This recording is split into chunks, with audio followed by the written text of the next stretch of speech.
j'ai presque envie de dire, sur ce live Twitch de Touchdown Actu consacré au ranking par position, les projections top 20 en vue de la prochaine draft qui se tiendra donc dans 9 jours maintenant du côté de Las Vegas. Ça avance, ça avance. Vous l'avez peut-être constaté notamment par le biais des pastilles que vous retrouvez chaque jour sur le site de TDA. On parle déjà des équipes qualifiées notamment en tour de division en playoff. Donc, c'est dire que l'échéance approche à grands pas, puisqu'on se rapproche notamment des demi-finalistes et bien entendu des participants au Super Bowl. Je salue les premières personnes qui sont présentes sur le chat, bien entendu après avoir salué mon camarade technicien Camille qui me fait de nouveau la gentillesse d'être avec moi. Salut Camille. Salut à tous. Et aujourd'hui, on va donc parler attaque. J'en profite pour saluer donc Jogactu qui est de nouveau des nôtres, Zappa, donc Jean-Michel que je salue bien bas, Nolive 9 également qui est là, Baptiste également habituel que je salue, Kenyon Martin 59. Voilà, on avait Jamal Adams 003 hier, on a Kenyon Martin 59, donc voilà, que de célébrités sur ce chat au cours de ces soirées. Très, très beau joueur, Kenyon Martin, pour ceux qui s'en rappellent, finaliste notamment avec les Nets d'une finale NBA. Donc ça c'est pour le côté un peu vieillot du soir, les vieux souvenirs qui reviennent.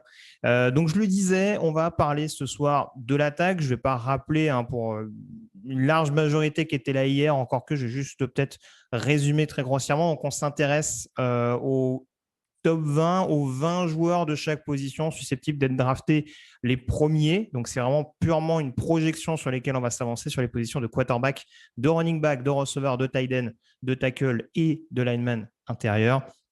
Le but du jeu, c'est pas de dire qui est plus fort, qui est moins fort, qui aura la meilleure carrière, la moins bonne. C'est vraiment de rester sur un focus purement draft et savoir qui a le plus de chances de plaire aux franchises, les raisons éventuelles et du coup à quel tour éventuellement on peut s'attendre à les voir sélectionner. Il y aura éventuellement quelques points de désaccord, notamment sur des positions. Ça avait été le cas également, notamment hier, sur les linemen défensifs. Sur les O-line, je ne vous cache pas, il y aura sans doute quelques points de désaccord sur qui peut jouer sur l'extérieur, qui peut jouer sur l'intérieur. Voilà. L'idée, encore une fois, c'est d'avancer des arguments ou en tout cas de donner une petite clé de lecture. Et après, de toute façon, il n'y a pas de vérité absolue. On voit des joueurs qui sont plus ou moins attendus sur une position et qui sont testés sur une autre une fois arrivés en NFL.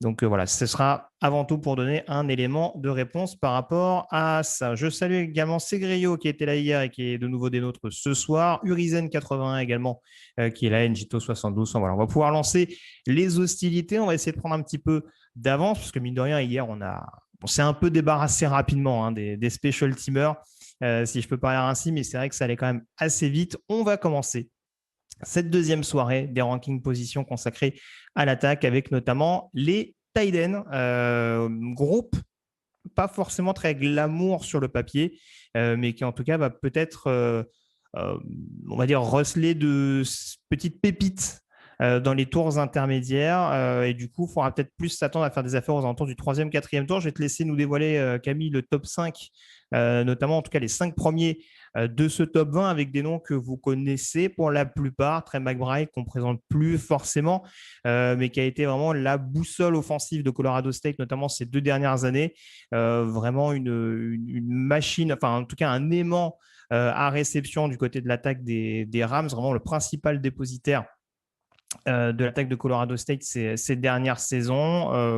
On lui reproche peut-être un petit manque de physique, on dira, au duel, mais très clairement, il a cette capacité à être une vraie soupape de sécurité à l'échelon supérieur et à pouvoir proposer un bon profil de bloqueur et surtout une belle aptitude d'un point de vue réception. Parlant de réception, Greg Dulcich, le tight end donc de UCLA qui a vraiment explosé notamment du côté de Los Angeles en 2020 et qui a vraiment confirmé la saison dernière. Là, on est vraiment sur un profil purement receveur. Je ne sais pas si Evan Engram, par exemple, c'est la meilleure comparaison, mais c'est vrai qu'on est un peu sur ce profil de joueur extrêmement agile, assez doué d'un point de vue tracé et réception, mais pour qui le duel physique n'est clairement pas la valeur ajoutée, on dira, en termes de profil. Donc, du coup, ça l'amène plutôt sur un profil de 2e, 3e tour. On retrouve ensuite Jeremy Ruckert d'Ohio State, plutôt aux alentours du 3e tour selon le consensus. Ça, je ne l'ai pas rappelé, mais consensus qui tient compte notamment des projections qui ont été émises au sein de la rédaction, notamment par Miss Soin et par Jean-Michel et Victor. Donc, on a essayé de faire un petit melting pot, un petit consensus éventuellement des différentes projections qu'on pouvait avoir pour tel ou tel joueur. Jeremy Ruckert, c'est 3e tour. Gros profil de bloqueur, joueur qui, pour le coup, n'a peut-être pas été suffisamment sollicité à la réception, mais dont on sait qu'il peut avoir de bonnes mains. Donc, voilà, c'est un peu c'est un semi-sleeper dans le sens où voilà, on sent qu'il peut être amené à être drafté dès le vendredi, mais on se dit qu'il y a peut-être un peu plus à en tirer que ce qu'on a pu en obtenir du côté d'Ohio State durant son cursus universitaire. Et puis si on reste sur la même logique, Isaiah Likely également, sur la même logique plutôt que Greg Dulcich. On a donc Isaiah Likely donc de Coastal Carolina, 3e, 4e tour. Jelani Woods également de Virginia, 3e, 4e tour, de profils assez différents. Isaiah Likely, c'est vraiment un profil de receveur, capable d'être une vraie menace verticale et d'être relativement agile. Il manque peut-être un petit peu de physique à son CV, si je peux parler ainsi. Jelani Woods, c'est vraiment une armoire à glace qui a surpris réellement au cours de ce processus draft, en tout cas qui est vraiment monté dans la hiérarchie pour s'inviter comme un potentiel candidat aux 3 premiers tours. Donc, tout n'est pas complètement rassurant, notamment d'un point de vue vitesse et réception, où ce n'est pas forcément celui qui rassure le plus dans ce domaine-là. Mais en tout cas, il y a une base assez sérieuse pour en faire un bon tight end blocker, au moins dans une équipe qui serait notamment axée sur du jeu au sol, comme ça a pu être le cas, comme il a notamment pu être utilisé du côté d'Oklahoma State ou de Virginia au cours de son cursus universitaire. On peut enchaîner sur le reste, Camille, sur les positions 6 à 10. À présent, vous allez le voir, là aussi, il y a un petit tir groupé, que des potentiels candidats à un 4e ou 5e tour, en tout cas dans ces eaux-là.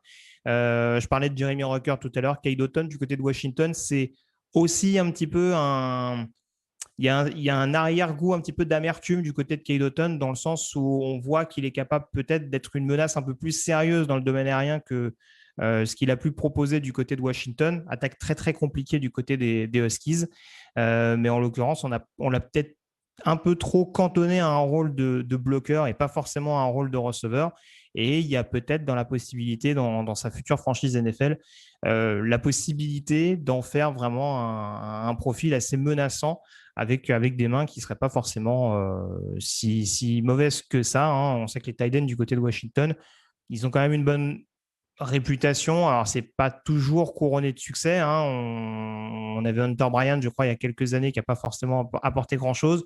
Will Dissly, sauf erreur de ma part, c'est quand même bien installé dans la rotation, notamment du côté de Seattle. Donc, voilà, du côté de Washington, le poste de tight end, ça reste globalement une valeur sûre. Après, il faut voir éventuellement le plafond qu'on peut obtenir avec les joueurs qui sortent de cette université. Si on reste sur les positions 4-5, Jalen Weidermeyer de Texas A&M, gros point d'interrogation. Je vois Sarah Baird notamment qui nous dit qu'il paye son combine malheureusement. Niti Nito également qui nous dit qu'il est descendu bien bas.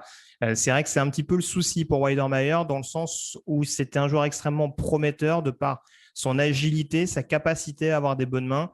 Le souci avec Weidermeyer, c'est principalement peut-être d'un point de vue effort, régularité. C'est un profil qui est assez similaire, mine de rien, à Albert Kogwik-Bunam, qui était sorti il y a quelques mois, quelques années maintenant, de Missouri, dont on attendait quelque chose d'énorme et dont on a vu qu'en termes de rigueur, peut-être d'éthique de travail, c'était peut-être un petit peu plus compliqué. C'est ce qui inquiète aujourd'hui les franchises concernant le prospect des Aggies. On a ensuite Jake Ferguson de Wisconsin et Charlie Collard d'Iowa State, deux profils extrêmement particuliers, capables notamment d'aller collecter des premières tentatives. Charlie Collard, on en avait déjà parlé, vraie menace, en tout cas des mains extrêmement intéressantes, et notamment en un contre un, on va dire, sur des positions en zone rouge, ça peut être un joueur extrêmement précieux pour conclure les actions.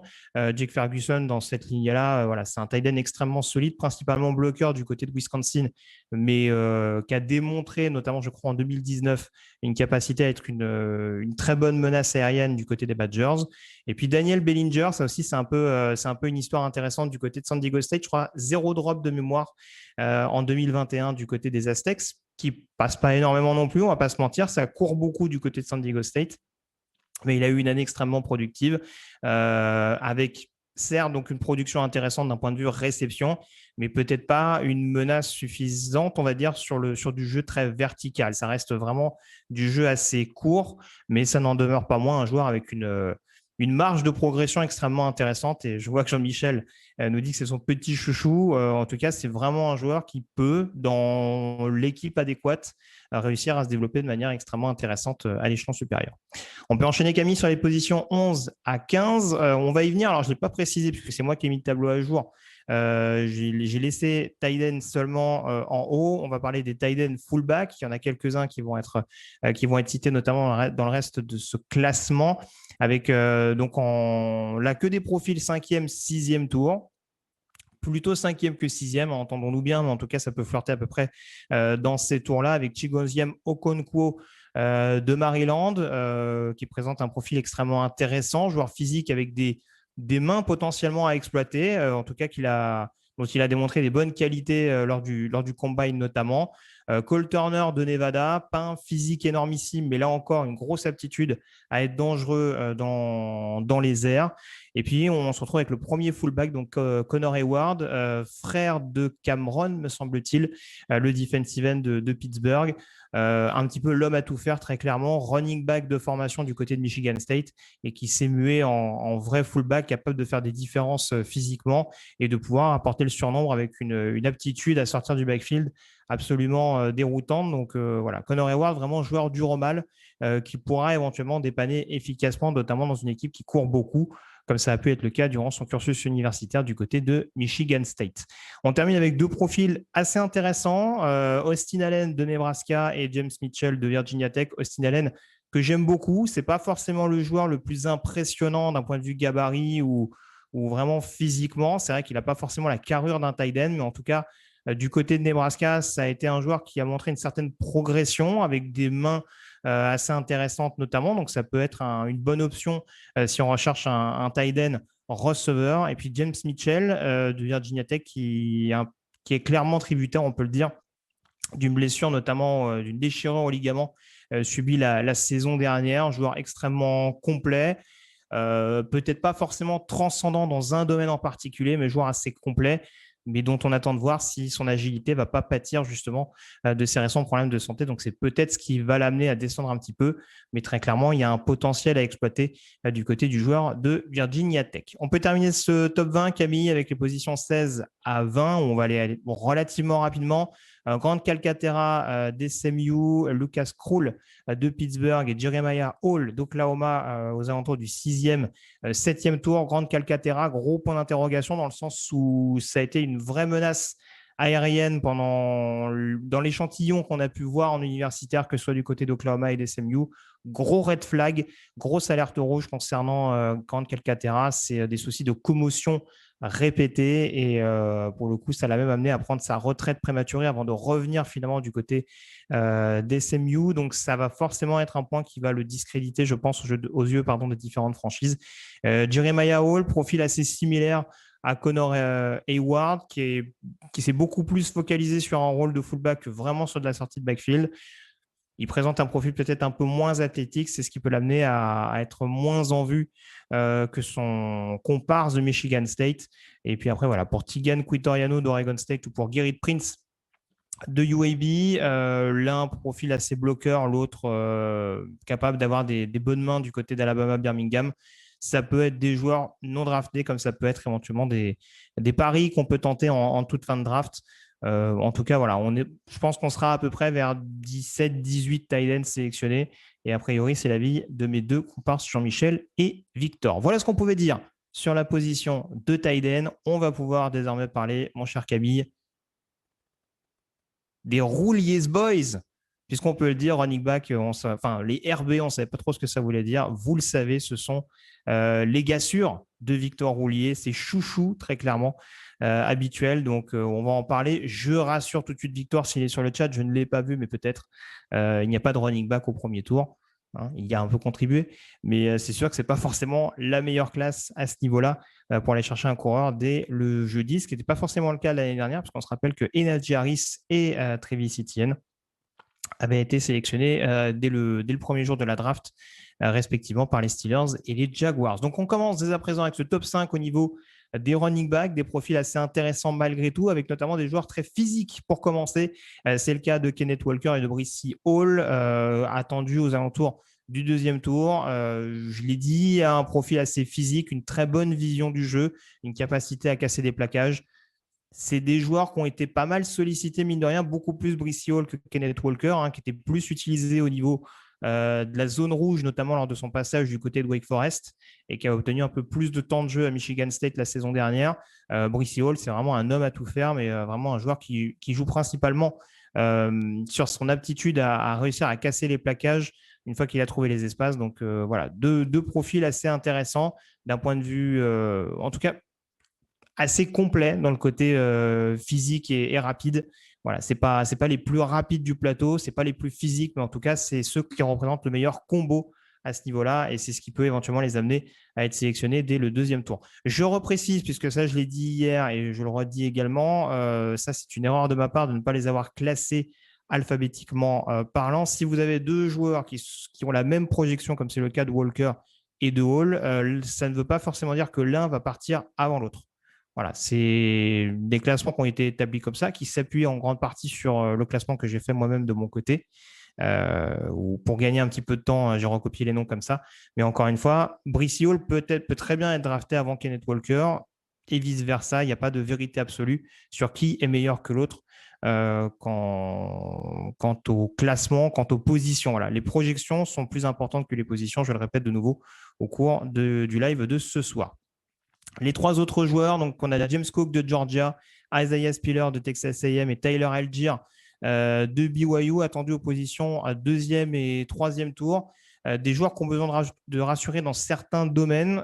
James Cook, on le rappelle, c'est un profil extrêmement particulier dans le sens où c'est un joueur qui est une vraie menace, notamment d'un point de vue réception. Joueur assez agile, mais qui n'a pas forcément une énorme charge de travail sur laquelle on peut vraiment s'appuyer. Donc, présente pas forcément les mêmes garanties qu'un Dalvin Cook, par exemple. Après, ça reste une menace en termes de yards, j'allais dire après réception, ou en tout cas de yards tout simplement dès le ballon en main. Donc voilà, c'est une menace clairement verticale qui aura des suiveurs, des franchises intéressées à n'en pas douter. Donc James Cook, ça reste le nom qui grimpe au niveau de cette hiérarchie des running backs. À l'inverse, Isaiah Spiller, ça a été longtemps un des tout principaux running back cité. Profil assez complet. Il n'y a pas beaucoup de défauts, on dira, dans le jeu d'Isaiah Spiller. Peut-être un peu le pass pro où il peut s'améliorer. Et ça va être une clé pour pas mal de running back dans la NFL moderne qui demande à beaucoup de joueurs de savoir protéger le jeu de passe. Voilà. Après, il manque peut-être un critère, un profil qui fait qu'Isaiah Spiller sera extrêmement courtisé par une franchise, mais à n'en pas douter, ce sera en tout cas très étonnant qu'il ne soit pas sélectionné dans les 3 premiers tours de la draft pour être potentiellement un running back numéro 1 assez rapidement dans sa carrière. Et Tyler Algier du côté de BYU, joueur assez intéressant, un gabarit assez compact, une bonne vision du jeu, des appuis intéressants également. Donc voilà, là encore, on est dans du profil complet qui peut être amené à être un running back numéro 1 assez rapidement. Et une menace également verticale. On l'a vu glaner beaucoup de gains conséquents du côté de Brigham Young, notamment ces 2 dernières saisons. Il a notamment tenu l'attaque de BYU à bout de bras l'année dernière, malgré le départ de Zach Wilson et du coordinateur offensif. Donc voilà, on a affaire à un joueur régulier et qui aura pas mal, je pense, de suiveurs, on va dire, au cours de la draft à venir. On enchaîne sur les positions 6 à 10, Camille, avec un autre profil également qu'on sera amené à retrouver relativement haut, c'est Brian Robinson d'Alabama, 2e, 3e tour, qui fait partie de cette nouvelle caste des joueurs d'Alabama avec un physique assez robuste, on va dire. En tout cas, vraiment un beau bébé sur le papier, mais une capacité vraiment à être intéressant en sortie de backfield. Il lui manque peut-être un petit peu plus de constance à Brian Robinson, un petit peu de régularité dans l'effort, mais c'est un joueur très clairement qui présente on va dire qui vraiment est assez intelligent dans sa vision du jeu, tout simplement, et dans sa capacité à avoir des appuis et à saisir vraiment les espaces qui se présentent à lui. Son accélération est pas dingue. Ça aussi, ça peut jouer en sa défaveur. Avec peu de gains vraiment conséquents durant son cursus universitaire, on a vu sur certains matchs qu'il était capable de prendre feu et d'être vraiment très important et très intéressant pour son programme et pour, en l'occurrence, la prochaine franchise qui le prendra. Sur les autres joueurs, on a donc Karen Williams de Notre-Dame, Cynthia McCormick de UTSA, Pierre Strong de South Dakota State, Damian Pierce de Florida, des profils assez différents. Karen Williams, c'est un gros point d'interrogation. Joueur qui, pour le coup, est capable d'être extrêmement intéressant du côté de Notre-Dame, notamment d'un point de vue pass pro. C'est peut-être un des tout meilleurs dans cet exercice-là. Il est capable également d'apporter en sortie de backfield avec vraiment un profil assez longiligne et agile pour réussir à se défaire des plaquages. Le gros problème de Kyren Williams, c'est peut-être tout simplement son utilisation au niveau du backfield en tant que tel. Sa vision n'est pas forcément mauvaise, mais c'est vrai qu'on l'a vu quand même sur des moments où la O-line de Notre-Dame était un peu plus en difficulté. Il a également été en difficulté et ça risque éventuellement de lui poser quelques problèmes, en tout cas de jouer en sa défaveur pour marquer sa différence vis-à-vis d'autres joueurs de cette classe. Damian Pierre, je vois qu'on en parle sur le chat, c'est Baptiste en l'occurrence qui nous dit meilleur bloqueur de la QV. En tout cas, c'est un homme à tout faire, Damian Pierce. Là encore, on rentre dans le profil du joueur qui a sans doute été sous-utilisé du côté de la franchise, du programme, pardon, dans lequel il a évolué, donc du côté de Florida. On voit que c'est un joueur extrêmement intense sur chaque portée de ballon, extrêmement vif, là aussi d'excellents appuis. Une vision qui n'est pas forcément déconnante, mais donc très franchement, Damian Pierce, ça peut être un profil peut-être plus dans un backfield de comité. En tant que numéro 1 absolu, j'en suis pas persuadé, mais en tout cas, il y a vraiment une belle marge de manœuvre, une marge de progression, en tout cas, vu ce qu'on en voit et vu ce qu'on en a vu au cours de ces derniers mois du côté des Gators et surtout au cours de ce processus draft. Pierre Strong, joueur dont on parle assez peu, joueur de deuxième division universitaire de South Dakota State, mais qui a été une vraie machine à gros gains du côté de South Dakota State. Alors, encore une fois, face à des programmes qui n'étaient peut-être pas extrêmement huppés, mais là encore, il y a un physique assez compact, il y a une vision du jeu qui est non négligeable. Il y a quand même des attributs qui pourront lui permettre d'être un joueur intéressant à développer à l'échelon supérieur. Sipanos qui nous dit je ne vois pas de Rashad White encore, que se passe-t-il ici? Bien, rassure-toi, il n'est pas très loin, parce qu'on va enchaîner sur les positions 11 à 15. Et le voilà, Rashad White d'Arizona State, accompagné d'Hassan Haskins de Michigan, de Tyler Beatty de Missouri, de Jerome Ford de Cincinnati, de Zamir White de Georgia. Très clairement, je vais le dire tout de suite, on est sur des positions, en tout cas sur des projections qui sont extrêmement resserrées. Ça joue vraiment dans un mouchoir de poche. C'est noté 3-4, 4-5, mais ça peut très bien être interchangeable avec des joueurs plutôt draftés devant les autres, par exemple au 4e tour. Il n'y a pas de vérité absolue, notamment sur les spots 7 à 15, on a vu par exemple un Zamir White qui a fait un très bon processus draft, notamment un très bon combine, mais dont la production du côté de Georgia a peut-être été un petit peu en deçà de ce à quoi on pouvait s'attendre. Jerome Ford de Cincinnati, là aussi, c'est un joueur capable d'être assez vif, élusif, comme on dit outre-Atlantique, mais à qui manque peut-être cette capacité, cet élément supplémentaire pour se dire que son plafond est encore relativement élevé. Hassan Haskins du côté de Michigan, qui lui est un coureur pur et dur, une efficacité vraiment notamment sur du jeu physique pour réussir à casser les plaquages sans dropper le ballon. C'est peut-être le meilleur dans cet exercice-là en termes de sécurité de balle lors de sa sortie d'université. Et puis Rashad White, c'est un profil d'homme à tout faire, joueur vraiment revanchard qui est arrivé du junior college du côté d'Arizona State et qui a vraiment été détonnant au niveau du backfield des Sun Devils. Extrêmement intéressant en sortie de backfield, ça on a cessé de le répéter. Il lui manque peut-être des aspects dans son jeu pour être un vrai running back attitré, là encore sur du profil un petit peu backfield, pour être pleinement dangereux, mais très clairement on a affaire à un joueur qui peut être intéressant à développer, ne serait-ce que pour écarter le jeu. Je pense que dans une attaque très aérienne, Rashad White au niveau du backfield, ça peut être quelque chose d'extrêmement intéressant. Je donne un exemple, mais du côté d'Arizona, par exemple, un Rashad White. Ça lui permettra en plus de rester du côté de l'état dans lequel il a évolué ces derniers mois. À mon sens, ce ne serait pas quelque chose de déconnant. On termine avec le top 20 sur le poste de running back, avec quelques noms, là encore, qu'on connaît un petit peu. Abraham Smith du côté de Baylor, le revanchard, donc l'ancien linebacker, qui a démontré notamment une grosse intensité sur du jeu au sol. On est plus sur du profil physique et rapide, même s'il n'a pas forcément une grosse accélération, Abraham Smith. On a ensuite des profils de running back un petit peu receveur, un petit peu, comment dire ça, oui, capable en tout cas d'apporter le surnom dans le domaine aérien. C'est le cas notamment de Ty Chandler et surtout de Jarion Ely d'Ole Miss, qui est une vraie petite pile électrique en sortie de backfield. Donc, ça va être également des joueurs qui pourront dépanner notamment dans des comités dans un premier temps. Et puis, Devontae Price notamment. Alors ça, c'est un petit chouchou personnel de Florida International. 6e, 7e tour. Gros projet parce qu'on ne sait pas du tout à quoi s'attendre concrètement.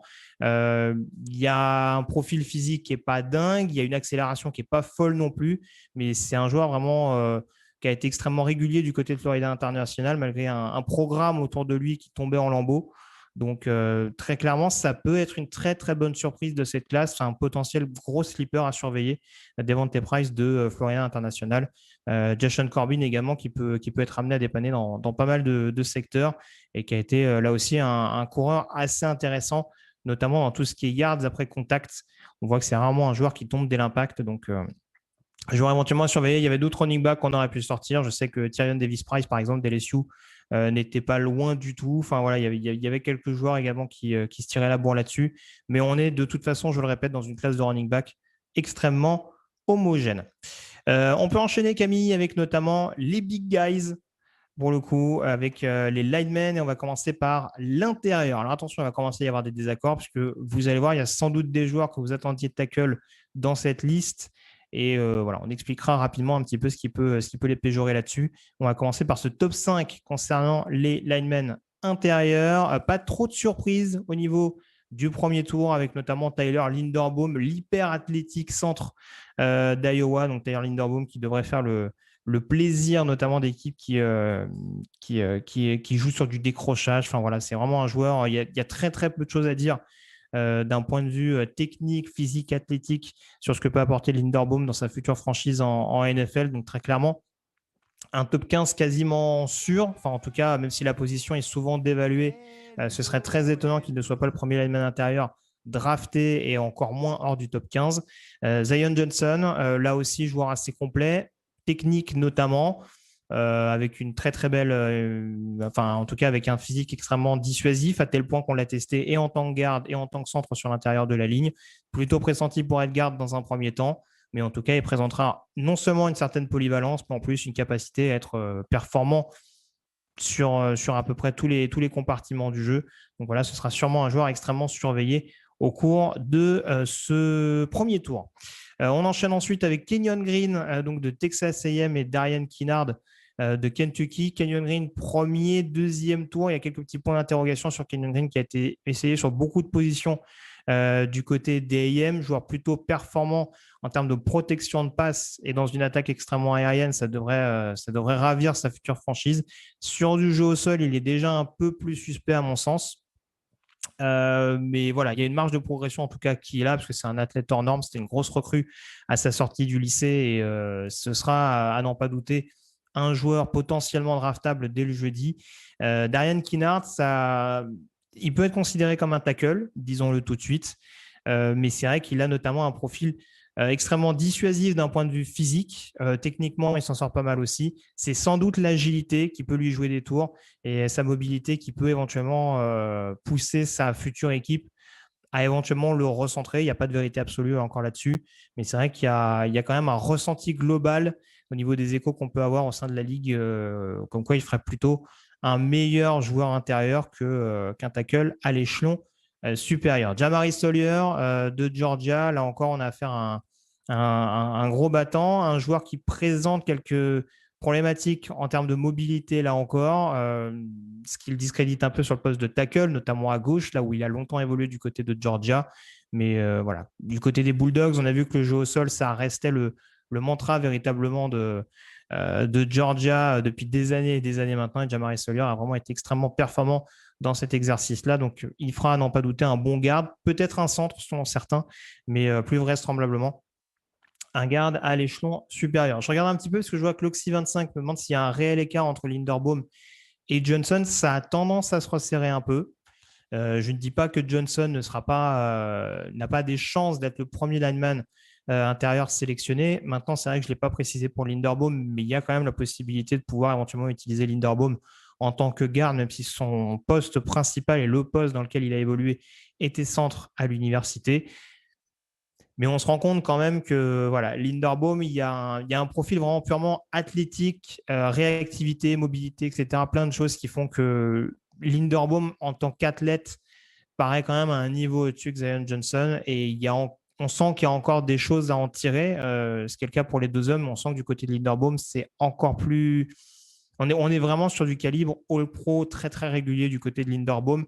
Et c'est ce qui m'amène à me dire que, voilà, même si Zion Johnson a un profil très intéressant et un profil de très bon titulaire à l'échelon supérieur, avec lui aussi un profil, pourquoi pas, de très bon lineman intérieur en NFL, ce sera peut-être quand même un peu moins glamour que Tyler Linderbaum au moment où il faudra sélectionner les deux hommes.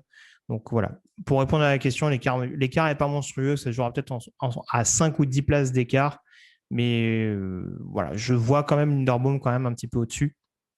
Et vraisemblablement, en tout cas, je pense qu'encore une fois, les deux joueurs sont pressentis au premier tour et il n'y a pas de vérité absolue là-dedans.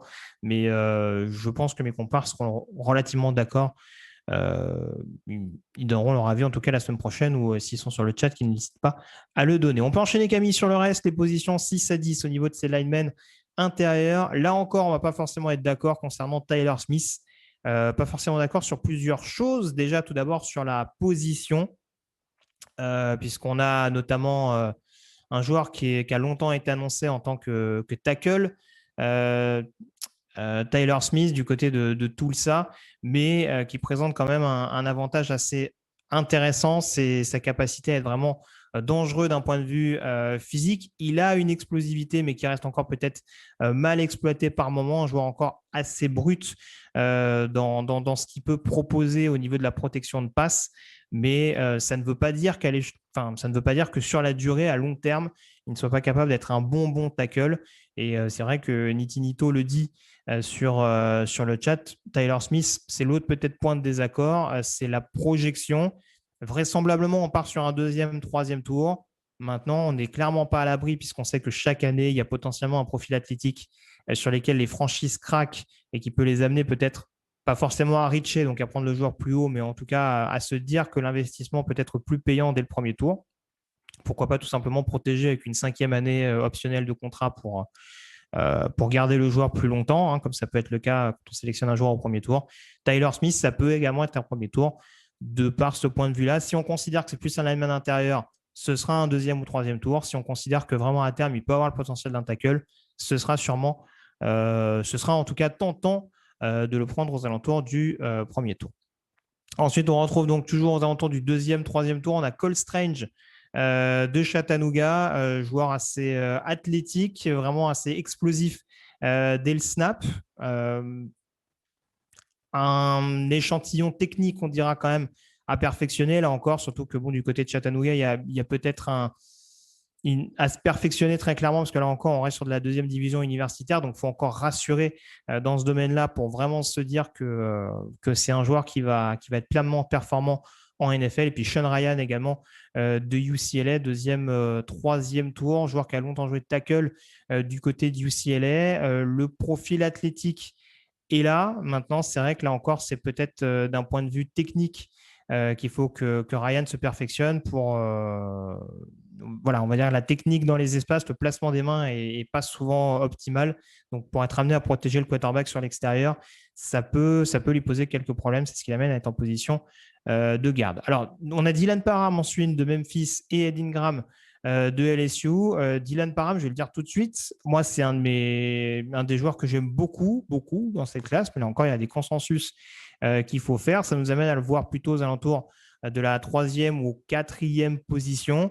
En tout cas, c'est un joueur qui est globalement assez complet, vraiment doté de qualité athlétique. Là aussi, on a vraiment des linemen intérieurs extrêmement impressionnants d'un point de vue qualité athlétique, d'un point de vue explosivité. On a presque des linemen qui ont des physiques, alors je ne vais pas dire de safety, mais en tout cas, c'est vrai que des linemen presque de edge rusher, hein, je pense qu'on peut le dire. Des joueurs qui sont à moins de 300 pounds, donc ça doit être aux alentours de, je dirais, 130, enfin 120, 130 kilos, sans dire de bêtises. Mais voilà, c'est des profils qui restent étonnamment athlétiques. On parlera sûrement d'autres joueurs dans cette lignée-là. Mais Parham en fait partie et c'est vrai qu'il va peut-être lui falloir prendre un petit peu de gabarit également pour éventuellement être un garde émérite à l'échelon supérieur, voire potentiellement un centre, puisque ça a été évoqué également, la possibilité qu'il puisse vraiment se recentrer, vu le potentiel qu'il a démontré du côté de Memphis durant son cursus universitaire. Ed Ingram, là aussi, on est sur du profil joueur que j'aime beaucoup du côté d'LSU, qui a eu un chemin un peu semé d'embûches, revenu un petit peu revanchard, un profil assez similaire à celui notamment de Neil Farrell, dont on a parlé hier rapidement sur la ligne défensive. Là, pour le coup, on est sur un joueur qui qui est quand même assez complet, qui manque peut-être de constance, je pense, notamment d'un point de vue technique. Mais ça peut en effet être une très très bonne surprise. Si on est amené à le drafter aux alentours du troisième, voire même quatrième tour, ça peut être un potentiel style au quatrième. Ingram, un joueur à développer qui est peut-être pas NFL ready, qui ne sera peut-être pas NFL ready dès son premier jour, mais qui avec un coaching staff peut quand même peut quand même être performant assez rapidement chez les pros. On enchaîne avec la suite. Camille, avec les positions 11 à 20, avec notamment Alec Lindstrom donc de Boston College. On a Tyler Munford d'Ohio State et Lecitus Smith de Virginia Tech. Là encore, je vais un petit peu me répéter sur pas mal de domaines. Alors, ce ne sera pas forcément le cas d'Alec Lindstrom, qui lui, en l'occurrence, paye peut-être plus un gabarit qui peut là aussi, on en revient toujours à la même chose, le discréditer sur la position de centre, en tout cas le mettre en difficulté. Mais là encore, il y a un profil athlétique et technique, un petit peu à l'instar d'ailleurs de son coéquipier Zion Johnson sur la O-line de Boston College. Il y a des éléments à mettre en évidence, mais il n'y a pas le même physique que son camarade des Eagles. Donc, c'est des éléments à développer, mais en tout cas, le profil est assez intéressant. Le petit frère donc, de Chris qui évolue aujourd'hui du côté des Falcons. Tyler Munford du côté d'Ohio State, des problématiques notamment techniques, là encore, ancien tackle qui a dû se recentrer un petit peu, mais dont on sent que le travail est encore notable, notamment d'un point de vue centre de gravité. Il y a un peu les mêmes défauts à ce niveau-là, d'ailleurs, je trouve que Wyatt Davis l'année dernière, même s'il n'y a pas le même potentiel, très clairement, Davis était attendu un petit peu plus haut. Tyler Munford, pourquoi pas, ça reste un joueur qui a été assez performant et assez complet dans une attaque équilibrée comme pouvait l'être celle d'Ohio State. Donc, pourquoi pas ça. Les linemen intérieurs d'Ohio State sont rarement des mauvais paris. Donc, pourquoi pas avoir une équipe intéressée dès le vendredi. Et puis, les Lecitus Smith de Virginia Tech, là, on a affaire à un profil assez brut, physique, qui n'est pas forcément doté d'une mauvaise technique. C'est plus d'un point de vue agilité, on dira, où ça peut poser problème, on va dire, vraiment fluidité de mouvement. Mais encore une fois, on parle d'un garde. Donc voilà, dans une équipe qui aime être assez agressif d'entrée, ça peut être un élément à prendre en considération, le fait d'avoir les Lecitus Smith au sein de son roster. Cam Jurgens de Nebraska, donc pressenti au quatrième tour. Alors j'ai vu, c'est Nolive 9, je crois qu'il disait que c'est un chouchou. Jurgens, c'est un peu la même chose que Parham, c'est-à-dire que vraiment, c'est un profil extrêmement atypique. Un joueur, je me demande si c'est pas un ancien tight end, je ne veux pas dire de bêtises, mais en tout cas, ça fait partie de ces nombreux joueurs de ligne offensive, ces nombreux joueurs un petit peu reconvertis provenant d'une ancienne position. Et on voit qu'il y a des qualités athlétiques vraiment indéniables dans ce qu'a pu proposer Cam Jurgens, notamment par le biais du combine, en effet, comme ça a été signalé. Il y a malgré tout, je trouve, techniquement, au niveau du bas du corps, notamment des attributs qui peuvent jouer en faveur de Cam Jurgens. Après, il va falloir quand même prendre en masse et surtout avoir peut-être plus de répondants au niveau du défi physique parce que sur le bull rush, ça peut être quelque chose d'un peu plus compliqué pour le joueur de Nebraska. Lute Fortner également de Kentucky, profil extrêmement polyvalent sur la O-line des Wildcats, où il a évolué du coup avec Darian Kinnard. Là, pour le coup, c'est un petit peu le phénomène inverse de Jürgen, c'est-à-dire qu'il y a un gabarit physique indéniable, il y a une technique qui n'est pas déconnante non plus, joueur qui peut dépanner en tant que garde, en tant que centre éventuellement si besoin s'en fait sentir. Mais voilà, donc il y a quand même une réactivité, on dira, notamment sur la protection de passe à optimiser du côté du joueur de Kentucky. On termine avec ce classement sur les linemen intérieurs avec notamment Donovan West d'Arizona State. Il me semble que Jean-Michel aime beaucoup ce joueur, hein, s'il est encore sur le chat. Mais Donovan West, vraiment belle prestation du côté d'Arizona State, joueur extrêmement agressif. Là encore, il va peut-être falloir perfectionner un petit peu son agilité, en tout cas se faire une idée un peu plus précise de ce qu'il peut donner à l'échelon supérieur. Mais très clairement, c'est un joueur qui, techniquement et d'un point de vue, je le répète, intensité, et pas forcément sera pas forcément péjoré, on dira, dans l'optique de la draft. Après, on reste sur des profils assez polyvalents. C'est le cas de Cade Mays, notamment, qui peut dépanner en tant que garde et en tant que centre du côté de Tennessee. Chris Paul également, qui a pu évoluer en position de garde et de tackle. Je pense que ce sera avant tout des joueurs de rotation, en tout cas dans un premier temps. Mais en tout cas, ça peut être des joueurs assez intrigants à l'échelon supérieur et des joueurs qu'on pourra utiliser un petit peu partout. Chris Paul qui a joué tackle, notamment du côté de Tulsa, mais qui est plus pressenti pour être un garde à l'échelon supérieur, notamment d'un point de vue agilité. Et puis Ken Mays qui peut dépanner en tant que garde, mais qui sera peut-être plus sûrement un centre à l'échelon supérieur. On peut enchaîner, Camille, avec notamment les tackles. On va rester sur la ligne offensive avant de parler des QB et des receveurs un petit peu plus tard. Je sais que la catégorie des receveurs sera très, très attendue. On va commencer par le top 5 des tackles. Pas beaucoup de surprises en soi, hein. Les 4 premiers, globalement, on les connaît. Ikem Ekwonu d'NC State, Evan Neal d'Alabama, Charles Cross de Mississippi State ou encore Trevor Penning de Northern Iowa. Des qualités assez différentes. Charles Cross qui mise beaucoup sur la mobilité et le bon placement des mains, notamment pour en faire un très bon tackle gauche. Ikem Ekwonu, c'est vraiment l'agressivité avant tout, la puissance notamment dans l'impact, ce qui a longtemps amené les observateurs à le considérer comme un garde, mais on voit qu'il y a quand même de quoi être suffisamment agile, ce qu'il faut en tout cas, pour pouvoir évoluer en tant que tackle à l'échelon supérieur. Evan Neal, là encore, lui, il y a une puissance qui est là, il y a peut-être encore une technique à perfectionner, mais on voit que tout va globalement dans le bon sens pour le joueur d'Alabama, qui reste un phénomène athlétique indéniable, et il sera quand même assez compliqué de l'imaginer hors du top 10 lors de cette draft 2022. Trevor Penning, est-il utile encore de le présenter? Voilà, joueur, la touche poésie, j'ai envie de dire, de cette draft 2022. Joueur extrêmement agressif au contact, doté malgré tout d'une agilité assez étonnante pour son profil. Alors, c'est sûr qu'il n'a pas affronté que des top programmes au niveau de la deuxième division universitaire au sein de Northern Iowa. Techniquement, tout n'est pas parfait. Mais en tout cas, il y a très franchement une bonne base. Je ne sais plus qui l'avait posé dans la question, je vais peut-être y revenir tout à l'heure. On nous disait, est-ce que top 15, c'est pas un peu galvaudé pour Trevor Penning? Honnêtement, on voit quand même qu'il semble avoir l'exigence, l'intensité qu'on peut avoir en NFL. C'est vrai qu'il y a beaucoup de comparaisons avec, je crois que c'était Tyler Decker, notamment le tackle des Lions, qui était anciennement du côté d'Ohio State. Je vais revenir ça, qui avait été drafté au premier tour, en l'occurrence par les Lions. En quelle position, je ne sais plus, mais je crois que c'est aux alentours de la 20e place. Malgré tout, un top 15, vu la classe de tackle qui est celle-ci, et vu qu'on est malgré tout sur une cuvée où il va y avoir beaucoup d'équipes intéressées malgré tout pour aller chercher un tackle gauche, Trevor Penning, ce ne sera pas forcément quelque chose de déconnant dans le top 15. En tout cas, ce ne sera pas forcément cher payé pour l'équipe qui le récupérera.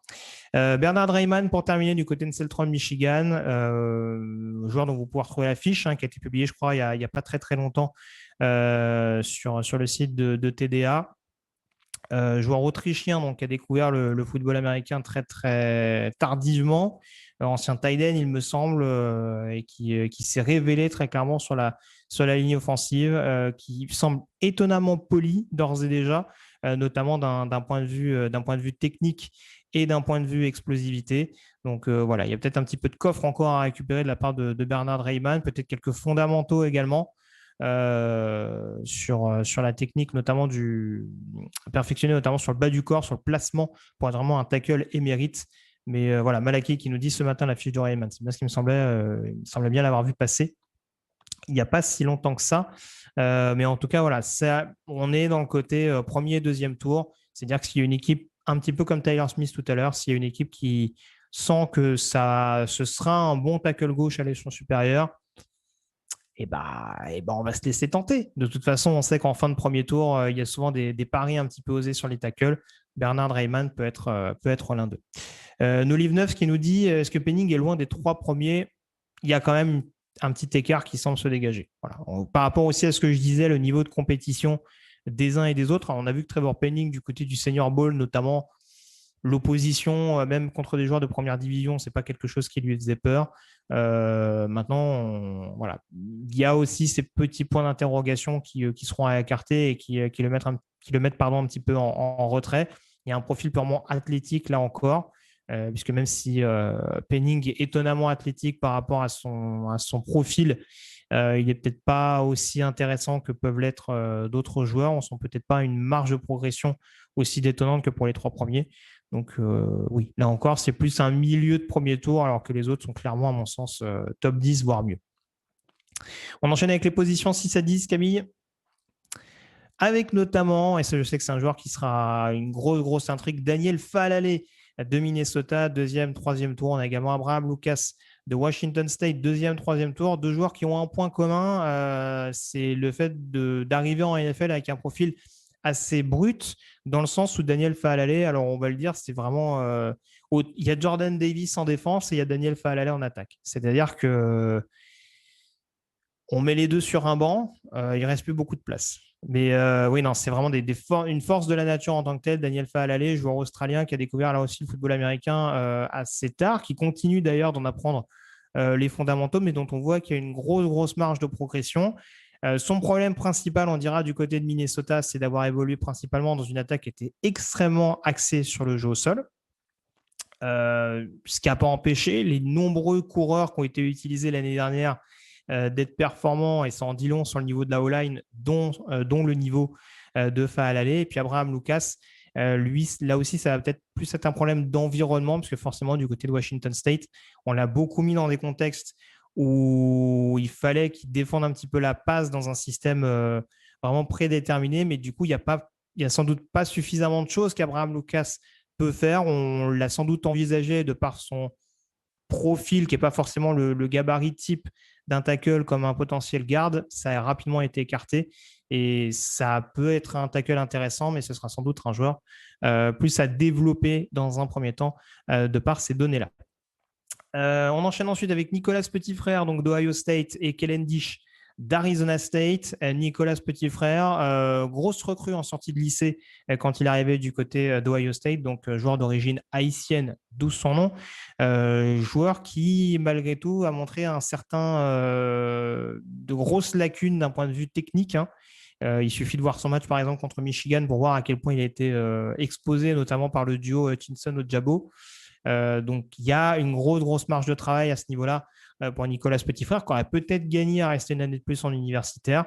Mais en tout cas, il y a un profil physique et athlétique qui reste extrêmement intéressant de sa part. Il y a une base, en tout cas, qui n'est pas forcément déconnante. Kellen Dish, grosse intrigue. Je sais que beaucoup d'auditeurs, beaucoup d'analystes apprécient son profil. Là aussi, on est sur du tackle assez longiligne, étonnamment athlétique. C'est sans doute d'un point de vue technique, éventuellement, à mon sens, que Kellen Dish doit se perfectionner pour être vraiment un joueur suffisamment efficace à l'échelon supérieur. Et puis, bien entendu, d'un point de vue physique, je le disais, voilà, quand on entend jouer tackle à l'échelon supérieur avec un profil aussi longiligne que le sien, alors j'ai retrouvé un petit peu son poids, il est à peine au-dessus de 300 pounds. Donc très clairement, voilà, on a quand même des profils au niveau des tackles un petit peu classiques. Si je prends l'exemple des Kwonu, il est quand même à 320, 330. Bon, Faalele est à 390, mais c'est une petite anomalie. Donc très clairement, Kellen Dish va falloir se muscler un peu en espérant très clairement que le niveau de jeu et les qualités athlétiques n'en pâtissent pas à terme. Joe Gactou qui me dit qui n'a pas mangé entre Hutchinson et Ojabo. C'est vrai, mais dans de telles proportions, c'est un peu compliqué. Tu vois, pour le coup, on parlait de Jamari Sawyer tout à l'heure de Georgia. Il s'en est un peu mieux sorti alors que c'est potentiellement un lineman intérieur à l'échelon supérieur ou en tout cas un joueur qui peut présenter des difficultés sur le pass pro. Là, pour un joueur que tu attends tackle en NFL, ça peut quand même être quelque chose de compliqué. Voilà. Et Max Mitchell, alors lui, c'est vraiment la touche technique, on dira, de cette classe du côté de Louisiana, très performant sur le jeu au sol. Mais dont la robustesse au duel et l'agilité, on dira, peuvent peut-être le discréditer. En font encore aujourd'hui un projet au niveau de cette classe de tackle. On peut enchaîner sur la suite, Camille, avec les positions 11 à 15 dans ces tackles, avec notamment Rashid Walker. Alors là, on va parler d'un autre chouchou de Jean-Michel du côté de Penn State. Joueur tackle gauche du côté des Nittany Lions, qui a montré de très très bonnes choses durant son cursus universitaire. Là, je vais le dire tout de suite, c'est mon avis personnel. Je sais par exemple que Jean-Michel l'avait un petit peu plus haut, sans vouloir trahir de secret. La problématique principale avec Rashid Walker, c'est notamment ses soucis de blessure la saison dernière. C'est peut-être un investissement encore un peu trop risqué à l'heure actuelle. C'est peut-être aussi un joueur à qui manque un attribut, là encore, pour insister sur cette donnée-là, qui peut faire la différence par rapport à d'autres. C'est clairement pas le plus physique, le plus athlétique, le plus technique. Techniquement, tout n'est pas parfait d'ailleurs. Donc, pour jouer tackle gauche à l'échelon supérieur, ça reste encore un petit point d'interrogation à mon sens.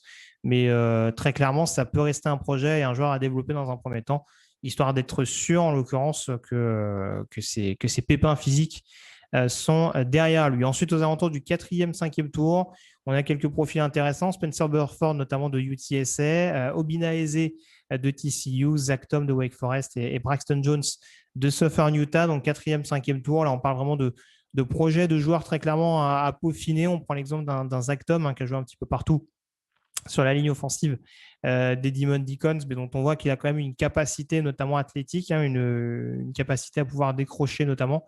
Donc ça peut être intéressant dans la NFL moderne.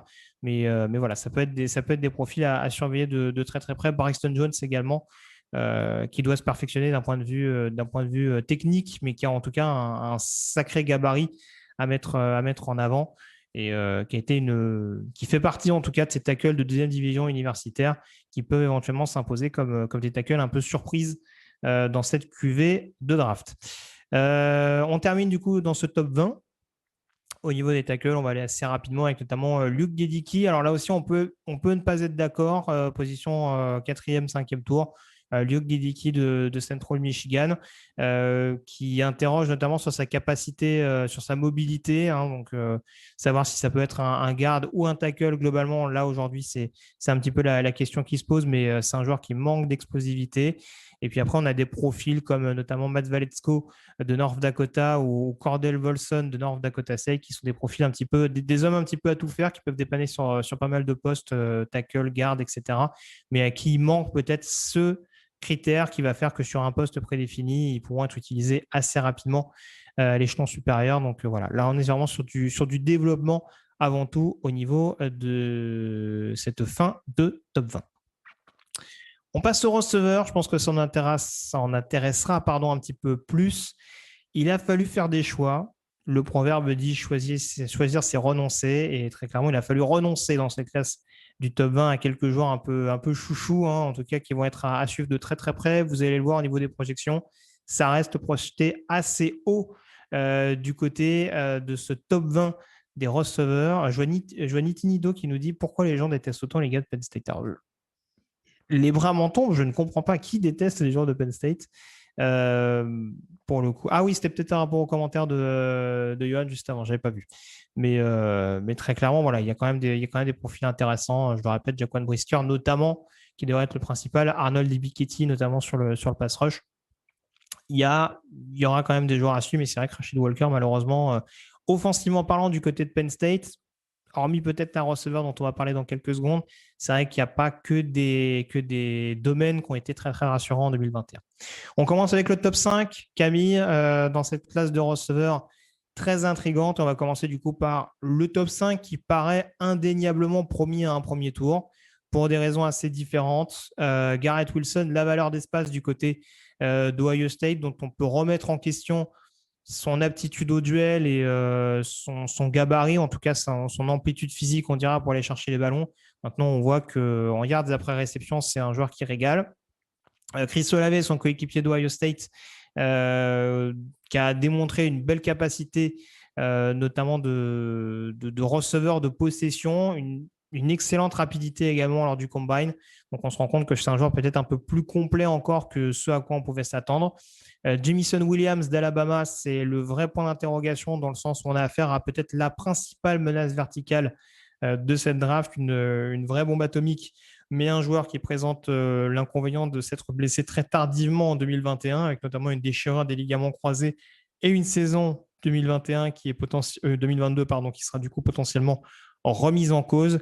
Et puis on a les deux colosses, on va dire, sur cette position de receveur. C'est pas les seuls en l'occurrence, mais voilà, les deux grands receveurs très intrigants de ce premier tour, que sont Drake London de USC, très bon en tracé et quasiment injouable en termes de duel en homme à homme et de duel, d'aptitude à casser les plaquages. Et puis Traylon Burks également d'Arkansas, qui lui aussi est un receveur assez grand, mais encore plus agile pour le coup et qui a démontré une capacité à être un vrai couteau suisse et à pouvoir éventuellement accumuler des yards après réception, notamment en sortant du backfield offensif. Donc voilà, vraiment 5 joueurs qui vont être à surveiller très très près au cours de ce premier tour, parce que même si on a une classe assez dense, c'est des profils qui peuvent faire rêver et qui peuvent être promis à un statut de receveur numéro 1 relativement rapidement en NFL. On enchaîne sur les positions 6 à 10, parce que là encore, il y a des joueurs qui peuvent intéresser. Christian Watson de North Dakota State. Alors, je sais qu'on avait une question sur Christian Wilson, notamment posée par Jean-Michel, puisque c'est vrai qu'on dit beaucoup que Christian Watson est un profil extrêmement intriguant qui peut prétendre à un statut de premier tour, d'où sa projection en premier, deuxième tour. Je continue d'être persuadé qu'une équipe peut tenter sa chance sur une sélection au premier tour, concernant Christian Watson, qui a quand même un profil extrêmement hybride. Alors, c'est vrai que je l'ai vu un petit peu résumé à un statut de joueur qui court vite.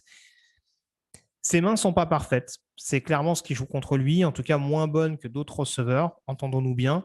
Maintenant, je n'ai pas dans l'idée qu'il ait été suffisamment utilisé dans ce genre de domaine, dans l'attaque de North Dakota State. Et je pense qu'il y a peut-être mieux à en tirer. C'est un joueur qui, dans un système adapté, très clairement, appelons un chat, je pense que s'il termine par exemple à Kansas City avec Patrick Mahomes, ça peut être un joueur extrêmement dangereux. Donc après, on pourra dire c'est un joueur qui court vite, c'est un joueur qui n'a pas un QI football aussi développé que d'autres receveurs de cette classe, mais en tout cas, c'est un joueur qui présente une marge de progression telle, de par la taille qui est la sienne, de par sa capacité à être une vraie menace après réception, ça peut vraiment être un playmaker absolu en NFL. Et ça me paraît difficile de ne pas l'envisager comme un potentiel candidat au premier tour.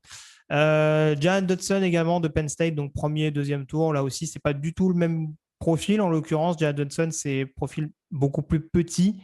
Je crois qu'il est à 5'11", donc on doit être aux alentours du 1,80 m, si je ne me trompe pas. Encore une fois, j'ai toujours un petit peu de mal avec les conversions. Donc voilà, mais en tout cas, c'est clairement pas le receveur le plus grand de cette classe. Maintenant, il joue sur d'autres armes, sur les tracés, notamment sur les excellentes mains, sur un sens du timing, tout simplement. On a presque à faire un clinique sur le poste de receveur quand on voit jouer Jahan Dotson. Donc voilà, même si c'est pas flamboyant, c'est un peu le sous Chris Olave, entre guillemets, c'est-à-dire qu'encore une fois, c'est des joueurs qui paraissent pas très glamour sur le papier et qui savent faire un nombre de choses absolument délirantes et qui sont extrêmement complets pour aller chercher des premières tentatives quand le besoin s'en fait ressentir. Sky Moore également de Western Michigan, ça c'est éternellement le nom qui continue de grimper, receveur relativement petit mais vraiment dur au mal, joueur qui n'est pas gêné pour pouvoir jouer physique, notamment dans le slot. Donc, qui présente une marge de progression extrêmement intéressante, hein, même si du côté de Western Michigan, ce n'est pas forcément de l'attaque aérienne à tout va, et ils n'ont pas forcément rencontré des grosses défenses contre la passe, mais en tout cas, le potentiel est clairement là pour Sky Moore. David Bell, ça rentre dans cette catégorie des receveurs de possession à qui il manque peut-être des attributs, notamment d'un point de vue tracé, d'un point de vue vitesse Également, on sait que c'est des éléments qui sont souvent très rédhibitoires dans l'optique de la draft sur la position de receveur. Maintenant, il y a quand même un échantillon qui est assez intéressant. Je ne dirais pas que c'est un Alshon Jeffrey en plus petit, mais en tout cas, il y a ce côté-là où on voit que c'est vraiment un joueur qui, sans être spectaculaire, peut être assez précieux et aller chercher des premières tentatives dans tout type de situation. Donc voilà, David Bell de Purdue, tout comme Sky Moore, ça peut être un solide deuxième tour dans l'optique de cette draft à venir. George Pickens de Georgia, deuxième, troisième tour. Je ne sais pas s'il est encore nécessaire de le présenter. Peut-être le joueur facétieux, le joueur le plus facétieux de cette classe, ne serait-ce qu'au niveau du poste de receveur, sûr de sa force. Joueur qui a eu une saison 2021 perturbée notamment par les blessures en tout genre, mais dont on a vu que même quasiment sur une jambe, il était capable de faire des catchs de folie. Donc voilà, c'est un joueur qui, quand on joue contre lui, peut être rapidement énervant, mais dont on se dit que s'il se remet pleinement de sa blessure, ça peut être un des tout principaux playmakers de la Ligue dans les années à venir. On peut enchaîner sur les positions 11 à 20, 11 à 15, pardon, Camille, avec un autre joueur concerné par les blessures, c'est John Mechie d'Alabama, joueur qui s'est blessé un petit peu plus tôt que Jamison Williams, donc pour qui la saison n'est pas forcément d'ores et déjà compromise. Profil assez complet, malgré tout, du côté de John Mechie. Alors, c'est vrai qu'on peut peut-être lui reprocher son gabarit physique, on va dire, face à des corners un peu amenés à jouer plus en presse ou sur ses tracés. Moi, je trouve qu'il est quand même extrêmement, extrêmement complet. On l'a vu notamment, j'ai encore en tête son duel contre Roger McCreary face à Auburn. Quand il faut jouer physique, il est capable d'avoir du répondant. Alors, c'est sûr que Roger McCreary n'est pas le cornerback le plus dissuasif qu'il ait eu à croiser enfin, qui va être amené à croiser en NFL. Il y aura des profils un peu plus enquiquinant, on dira, quand il faudra catcher le ballon. Mais je trouve que John Mechie a quand même une base assez intéressante pour le receveur canadien et en espérant pour lui qu'il revienne à 100%, ça peut en tout cas être un bon receveur 2, voire 3 dans un premier temps pour vraiment afficher des stats intéressantes et surtout être précieux en zone rouge puisqu'on a vu qu'il était capable d'être dangereux dans cet effectif, dans cet exercice tout simplement. On termine avec les projections deuxième, troisième tour avec Calvin Austin III de Memphis. Alors, on nous dit Calvin Austin peut-être du côté des Chiefs. Je vois que Nolive 9 nous évoque cette possibilité-là. Pourquoi pas? Alors, je ne sais pas si c'est exactement le même profil que Tyreek Hill, parce que l'inconvénient de Calvin Austin, même si il démontre une bonne capacité de tracer, il a quand même un physique qui risque de jouer contre lui et qui risque peut-être de le cantonner à un rôle dans le slot. Il n'y a rien de déterminé, encore une fois, et on voit qu'il y a des receveurs avec des petits gabarits qui jouent de plus en plus sur l'extérieur. Et c'est vrai que Calvin Austin, ça va peut-être pas se faire tout de suite et ça va peut-être être un projet, en tout cas, à polir dans un premier temps pour espérer le voir un peu plus performant, notamment d'un point de vue extérieur. Mais en tout cas, il y a vraiment une vivacité, une capacité de tracer, comme je le disais, des mains globalement fiables pour Austin, pour là encore réussir à se développer efficacement. C'est un joueur qui joue receveur du côté de Memphis que depuis 2 ans et qui sort de saison absolument dingue du côté des Tigers. Donc voilà, même si au départ, ça reste un sprinter avant tout, on voit que sa vision du jeu est quand même assez intéressante d'un point de vue football. Jalen Tolbert de South Alabama également, grosse menace verticale qui doit peut-être se développer un petit peu en termes de tracé et de capacité physique, mais là encore, on a affaire à une petite bombe, un joueur très explosif et encore une fois capable de sévir sur du jeu profond. Donc, ce sera un joueur à surveiller de très très près. Khalil Shakir également, projeté au troisième tour, et Romeo Doubs, troisième, quatrième tour. C'est deux options intéressantes, deux joueurs qui peuvent être performants balle en main. Romeo Doubs un peu plus physique que Khalil Shakir qui est vraiment plus axé sur de la vitesse. Ça manque peut-être un petit peu de régularité d'un point de vue réception. En termes de main, notamment, ce n'est pas forcément les deux profils les plus rassurants, mais c'est des joueurs en tout cas qui présentent une capacité à pouvoir se développer assez rapidement sur le poste de receveur. Dax nous demande si Romeo Doubs ou Ravens, ça peut être une solution pour remplacer Boykin. Ça peut en tout cas être un joueur intéressant à développer. Encore une fois, il y a une certaine taille de la part de Romeo Doubs. Ça a été vraiment le joueur dont on savait qu'il était le receveur principal du côté de Nevada, aux côtés de Carson Strong, dont on parlera sûrement tout à l'heure. Et pourtant, il a réussi à pleinement performer durant ces saisons du côté de Nevada. Donc, pour le coup, Romeo Dobbs, il y a des arguments à mettre en avant, mais il va falloir quand même que d'un point de vue récession, il soit beaucoup plus régulier, qu'il soit peut-être pas qu'une menace, on dira, verticale euh, au niveau des rangs universitaires. On va terminer du coup avec les positions 16 à 20, avec du coup Wendell Robinson de Kentucky, Alec Pierce de Cincinnati, 3e, 4e tour, et puis ensuite on a Justin Ross de Clemson, Taekwon Thornton de Baylor et Danny Gray d'SMU, donc 4e et 5e tour. Wendell Robinson, là aussi on va rester sur des considérations un petit peu de gabarit. Il y a peut-être aussi une intelligence de jeu, on dira c'est un joueur qui sait avaler les espaces et en plus qui a été pleinement performant en universitaire dans un système offensif du côté de Kentucky qui était énormément calqué sur du pro style, donc des systèmes qui peuvent être amenés à retrouver en NFL. Donc il y a quelque chose qui peut être intéressant à calquer. Maintenant, c'est peut-être un joueur encore un peu trop fougueux, peut-être un peu trop orgueilleux aussi dans sa manière de jouer et qui va réussir à falloir canaliser pour vraiment en exploiter le plein potentiel en NFL. Alec Pierce, grosse menace verticale également du côté de Cincinnati, joueur athlétique mais aussi assez grand. Ça a été le meilleur copain de Desmond Ridder du côté des Bearcats pour les belles saisons notamment de Cincinnati ces dernières années. Donc il y a du potentiel. Maintenant, est-ce que ça peut être régulier? C'est pas forcément dit. Jean-Michel nous dit Pierce au 2e tour, je ne serais pas choqué. Moi non plus, hein. Entendons-nous bien, et c'est précisé d'ailleurs par Nitinito. En zone rouge, ça peut en tout cas être le meilleur ami du quarterback. Voilà, c'est plus en termes d'utilisation globale où il faut savoir si l'investissement peut valoir le coup. Mais voilà, encore une fois, on parle d'un 3e, 4e tour. Ce n'est pas non plus des joueurs qu'on va récupérer aux portes de la free agency, hein. Donc voilà, ça restera quand même des joueurs. On a quand même affaire à une classe assez dense, ce qui pourrait jouer en défaveur d'Alec Pierce, mais bien entendu que le projet est assez intéressant en soi. Pour terminer très rapidement, un mot sur Justin Rose, dont on ne découvre pas le plein potentiel, mais joueur qui pose forcément des interrogations d'un point de vue santé, joueur opéré notamment au dos, dont on pensait que la carrière était menacée. Je me demande d'ailleurs si l'opération qu'il a subie et pas celle dont on parlait hier n'est pas la même que celle à venir pour Damon Clark, le linebacker de LSU. Mais voilà, on a vu qu'il revenait.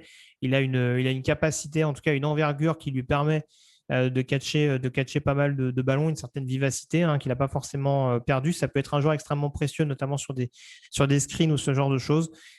Mais voilà, est-ce qu'il a encore le coffre désormais pour pouvoir être pleinement performant aujourd'hui? Est-ce qu'une équipe, en tout cas, a envie de tenter un pari aussi haut sur lui? Rien n'est moins sûr à l'heure actuelle. Et voilà, ce sera en tout cas surveillé au cours de ce processus de draft. Il y a d'autres joueurs dont on aurait pu parler. Il y a Dejon Dixon, par exemple, de Nicole State, que j'aime beaucoup, joueur assez grand et doté de mains extrêmement intéressantes, mais qui reste encore peut-être un peu brut. Mais voilà, là encore, on est sur du profil. Il peut y avoir 30-40 receveurs draftés, à mon sens, au cours de cette QV 2022. On termine, Camille, avec les quarterbacks. Certains diraient le meilleur pour la fin. Je ne sais pas si tout le monde sera d'accord avec cette expression-là, parce que très clairement, on n'est pas sur une classe qui fait rêver, mais ça restera forcément la position la plus suivie, ne serait-ce que pour savoir quelles franchises sont les plus intéressées pour miser sur eux au cours de cette QV. On va commencer par le top 5. Il ne va pas y avoir de joueurs énormément draftables, on va dire, dans cette classe. Donc, on va voir le principal tiers groupé d'entrée. Le top 5, Camille, si tu me permets, avec du coup les Malik Willis de Liberty et Kenny Pickett de Pittsburgh. Annoncé au premier tour, ça fait globalement l'unanimité. Malik Willis a l'air d'avoir marqué beaucoup de points, notamment par le biais de son processus draft. Alors, c'est vrai qu'il y a beaucoup d'éléments où on se dit que, notamment d'un point de vue lecture, improvisation, c'est un joueur qui fait encore peur malgré tout. Tout n'est clairement pas rassurant dans l'aspect, on dira, intellectuel du jeu. Maintenant, il y a une mobilité qui est là. On voit que c'est un profil qui malgré tout, n'est pas sans rappeler Trey Lance l'année dernière de North Dakota State. Alors, ce n'est pas pour ça qu'on a vu que Trey Lance a été un titulaire dès sa saison rookie, mais on voit en tout cas qu'il y a des éléments dans la NFL moderne qui peuvent amener à intriguer les scouts, mais très clairement, Malik Willis, ce ne serait pas du tout une sensation s'il venait à être drafté avant Kenny Pickett. Je pense que ce sera surtout un point de vue marge de progression, vraiment plafond, parce que je pense que aux yeux de beaucoup d'équipes, l'écart entre Willis et Piquet n'est pas non plus monstrueux, mais on espère peut-être en voir beaucoup plus à terme de Willis que ce qu'on peut en avoir aujourd'hui avec Piquet. Piquet, l'avantage très clairement qu'il a, c'est qu'encore une fois, on a vu qu'il a réussi à progresser du côté de Pittsburgh. Il a démontré une bonne précision, un bon sens de l'anticipation également quand il fallait alerter ses cibles. Il a beaucoup contribué à la belle saison des Panthers en 2021 avec notamment une qualification à un bowl majeur, notamment en fin de saison pour Pittsburgh. Et puis, c'est tout simplement le quarterback qui a performé cette année dans un système pro-style, comme je disais tout à l'heure, donc un système qui peut être amené à revoir en NFL, ce qui n'est pas forcément le cas d'autres quarterbacks qui ont peut-être plus joué sur de l'option avec une deuxième lecture avant tout. Kenny Pickett, voilà, il a évolué dans un système qui peut être amené à reproduire par la suite. Et même si on n'est pas sûr aujourd'hui qu'il sera plus qu'un game manager, c'est peut-être un des quarterbacks qui rassure le plus dans cette optique. On enchaîne avec Desmond Ridder de Cincinnati, Matt Corral d'Ole Miss et Samuel de North Carolina, des profils assez différents. Alors Desmond Ridder de Cincinnati, je sais que c'est un joueur qui ne laisse pas indifférent, hein. Il y a beaucoup de joueurs qui aiment beaucoup son profil. C'est pas forcément mon cas. Après, je le dis très clairement, Desmond Ridder, ça, en termes de profil de game manager, je pense que il va être. C'est un joueur dont on voit qu'il est assez intelligent, moins foufou par exemple que Malik Willis, dont je parlais il y a quelques secondes. C'est un joueur qui est capable de prolonger les jeux au sol. Donc voilà, je l'ai dit tout à l'heure, une capacité également à être extrêmement dangereux dans le jeu vertical quand il fallait notamment alerter Alec Pierce. Maintenant, voilà, il manque peut-être ce petit grain de folie, cette précision tout simplement de la part de Desmond Ridder, dont on a vu parfois, alors c'était pas forcément toujours le cas du côté de Cincinnati, mais sur les matchs les plus compliqués de Cincinnati, il y a toujours eu des moments un petit peu de creux, et on sentait que Desmond Ridder sortait un petit peu les rames à ce moment-là. Donc après, voilà, ça ne veut rien dire.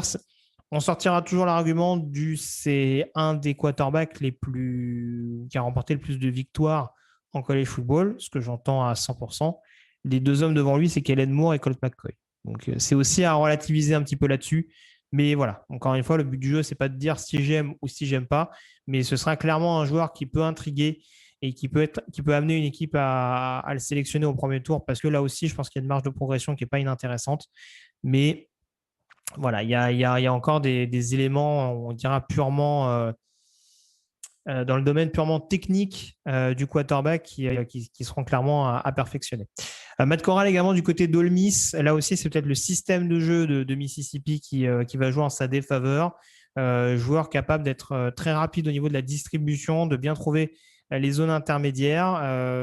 Il y a sans doute besoin, malgré tout, comment expliquer ça, de gagner vraiment en confiance, notamment dans la poche, très clairement, et de réussir à imprimer un vrai rythme durablement à cette attaque, tout simplement à prendre confiance petit à petit dans ce qu'il peut apporter à sa future équipe, parce que voilà, il ne retrouvera sans doute pas les mêmes conditions de jeu que celles qu'il a connues du côté d'Ole Miss, même si très clairement sur le papier, c'est un pari extrêmement intéressant. En tout cas, c'est un des joueurs qui a peut-être été un des plus spectaculaires, ou en tout cas un des plus intéressants, des plus séduisants à suivre dans le domaine aérien par rapport dans toute la caste de joueurs dont on a parlé tout à l'heure. Parcours très, très tumultueux, on dira, du côté d'Ole Miss. Les nombreux coaching staff, les quelques coaching staff qui ont changé du côté de Mississippi n'ont pas forcément aidé en ce sens. Mais voilà, on sent qu'il y a quand même quelque chose à exploiter de la part de Matt Corral. Maintenant, à quelle position ce sera à voir en fonction des équipes intéressées. Et puis Samuel également de North Carolina, qui a montré des profils assez différents, joueur capable de jouer vertical, d'être très explosif, de s'adapter l'année dernière quand il manquait un petit peu de solutions, avec beaucoup de joueurs qui ont quitté le programme de North Carolina, capable également d'apporter des solutions au niveau du jeu au sol. Un style de jeu qui n'est pas sans rappeler celui de Baker Mayfield, avec peut-être la touche caractérielle en moins, et c'est ce qui peut faire la différence aux yeux de certaines équipes. Donc voilà, potentiellement un premier tour si une équipe en tombe amoureux. Un début deuxième plus vraisemblablement, puisque voilà, sur le top 5, c'est pas forcément celui qui tient la corde, loin de là. Donc Donc voilà, je vois Urizen81 qui nous dit la faculté qu'a eu Howell de passer de pocket passeur à QB double menace m'intrigue. Après, attention, ça a été un joueur qui a un peu plus couru. Ça ne veut pas dire qu'il protège le ballon efficacement, hein. Donc ça aussi, c'est quelque chose à prendre en considération. C'est pas parce qu'il a réussi à adapter un petit peu son style de jeu qu'il l'a forcément fait très bien. Et du coup, ça, c'est aussi des choses qui peuvent effrayer si on veut utiliser un premier tour de draft sur le quarterback des Tar Heels. On enchaîne Camille avec les positions 6 à 10, avec notamment Carson Strong, dont on va parler tout de suite, attendu plus vraisemblablement aux alentours du deuxième, troisième tour, pocket passeur assez classique. Lui, pour le coup, il paye un petit peu par rapport au top 5 sur certains manques de mobilité, peut-être également une gestion de la poche qui n'est pas toujours parfaite, peut-être une tendance un petit peu à paniquer sous la pression. Euh, la petite bêtise aussi, peut-être, entre guillemets, hein, de sa part, ça a peut-être été de revenir un petit peu prématurément d'une blessure subie en amont de la saison 2021. Donc, c'est vrai que ça l'a peut-être aussi conditionné dans cet état de fait à donner cette impression justement de ne pas forcément être complètement rassuré et rassurant dans sa gestion de la poche. Mais en tout cas, ça reste vraiment un profil, on dira, à développer. Sans doute pas un quarterback numéro un d'entrée, mais en tout cas, un joueur qui, pourquoi pas, peut taper à la porte et être testé si un quarterback numéro un ne donne pas pleinement satisfaction. Euh, Ça dépendra, mais dans une attaque, par exemple, aérienne, Carson Strong, ce ne sera pas quelque chose de déconnant en soi. Vient l'interrogation Bailey Zappi. Alors, je sais que c'est un nom qui fait énormément fantasmer Bailey Zappi. Euh, alors, Bailey Zappi, c'est assez particulier dans le sens où, en effet, c'est des chiffres qui donnent le tournis. C'est un joueur qui a une capacité à prendre des risques et à être un vrai mitrailleur quand le besoin s'en fait sentir. En effet, il a battu énormément de records NCAA. Maintenant, attention quand même. Il faudrait quand même essayer de voir si c'est transposable en NFL, ce qu'a proposé Bailey Zappi du côté de Western Kentucky. Alors, je le dis tout de suite, ça aussi, on me le reprochera peut-être. Il est listé troisième tour parce que j'ai fait un petit consensus. Je sais que Jean-Michel et a priori Victor sont beaucoup plus chauds sur Bailey Zappi que moi, je ne le suis. Donc, j'assume totalement le fait que sa note ait potentiellement été on va dire, moins bien valorisé par mes soins. Euh, c'est un joueur dont on parle, dont on évalue le fait qu'il est un vrai danger sur le jeu vertical, alors que je ne trouve pas son bras non plus démentiel. Et puis, il faut voir s'il est capable de faire autre chose aussi. Je pense que le but du jeu, c'est pas uniquement de lancer à tout va. Alors, c'est sûr que quand on est Patrick Mahomes, quand on a cette capacité athlétique à pouvoir éventuellement se sortir de n'importe quelle situation pour ensuite pouvoir armer, ça peut être quelque chose d'extrêmement concluant par la suite. Bailey Zappi n'a clairement pas cette mobilité. On est un petit peu sur le même profil que Carson Strong, c'est-à-dire que ça reste malgré tout un passeur avant tout et que même si à terme, ça peut très bien être un profil, par exemple, à la Nick Foles, hein, qui avait à peu près le même style de jeu, hein, du côté d'Arizona, c'était vraiment un joueur qui lançait beaucoup de manière verticale, peut-être avec un bras un peu meilleur que celui de Bailey Zappi. Nick Foles, sauf erreur de ma part, c'était un quatrième tour. Donc, il faut voir ce qu'on peut réussir à en tirer. Je ne dis pas très clairement que Bailey Zappi n'a pas de précision. Encore une fois, il avait vraiment des receveurs attitrés qu'il arrivait à trouver systématiquement. Mais là encore, c'est le fruit d'un système offensif vraiment bien huilé, avec des fenêtres de tir bien identifiées et une opposition également dans la conférence de Western Kentucky, la conférence USA, qui n'est pas non plus totalement dingue. Donc voilà, c'est juste, le but du jeu, c'est pas de sortir l'extincteur et encore une fois de taper bêtement et méchamment sur des prospects. Mais c'est vrai que je vois beaucoup de joueurs s'enthousiasmer sur Bailey Zappi. Ça peut être un pari assez intéressant, là encore, sur un troisième, voire un quatrième tour. Pourquoi pas? Tout dépend de ce qu'on veut en faire. Mais voilà, c'est pas sans risque, loin de là. Très clairement, c'est à l'image de ce classement, c'est-à-dire qu'il y en a 5 devant, il y a un projet intéressant derrière. Et après, derrière, il y a encore un phénomène, le terme est peut-être un peu fort, mais en tout cas un profil extrêmement atypique qu'on ne pourra pas forcément mettre dans toutes les équipes entre toutes les meilleures mains. Voilà. Donc là, forcément, on me taquine sur le chat en me disant que Bailey Zappi va finir aux Falcons. Peut-être, Peut-être, écoute, je ne changerai pas mon fusil d'épaule pour autant, sachez-le. Mais voilà, du côté de Bailey Zappi, en tout cas, il y a des choses intéressantes d'un point de vue passe.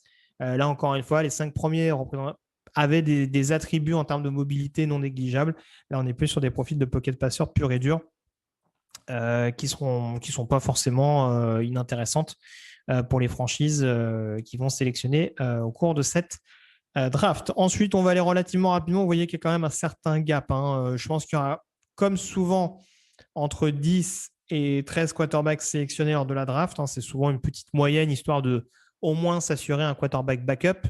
Mais voilà, on va enchaîner d'ailleurs avec le reste. Mais que ce soit Cole Kelly, qui a plus un profil pocket passeur, là encore, l'ancien joueur d'Arkansas qui a évolué récemment à Southeastern Louisiana en deuxième division universitaire, ou Caleb Elebi, par exemple, qui est plus un profil mobile, ou en tout cas qui a joué sur du jeu assez court, mais dont on n'a pas vu forcément une énorme variété, qui a beaucoup joué sur ses receveurs, notamment Dwayne Eskridge et Sky Moore, dont on parlait tout à l'heure, pour vraiment accumuler des yards à la passe. Jack Cohn également de Notre-Dame, qui est plus un profil de game manager, qui a un historique de santé qui n'est pas forcément à son avantage non plus, sur lequel on a quand même des doutes sur la capacité à être un quarterback décent, un quarterback titulaire décent en NFL. Et puis derrière, on a quelques paris potentiels, hein, lors de la draft. Donc Chase Garbers de California, profil de jeu très risqué également, plus de déchets en l'occurrence que Bailey Zappi, mais une opposition aussi un peu plus notable au niveau de la conférence Pac-12. Et puis après, voilà, il y a des profils un peu différents. Dustin Crum, plus à la passe, Skylar Thompson, un peu plus mobile. EJ Perry également, qui a été une belle surprise, notamment lors des balls du processus draft, le quarterback mobile de Brown, et puis également Brock Purdy d'Iowa State. Alors, je voyais Jugactu qui disait sur le chat, c'est la chute aux enfers pour Brock Purdy.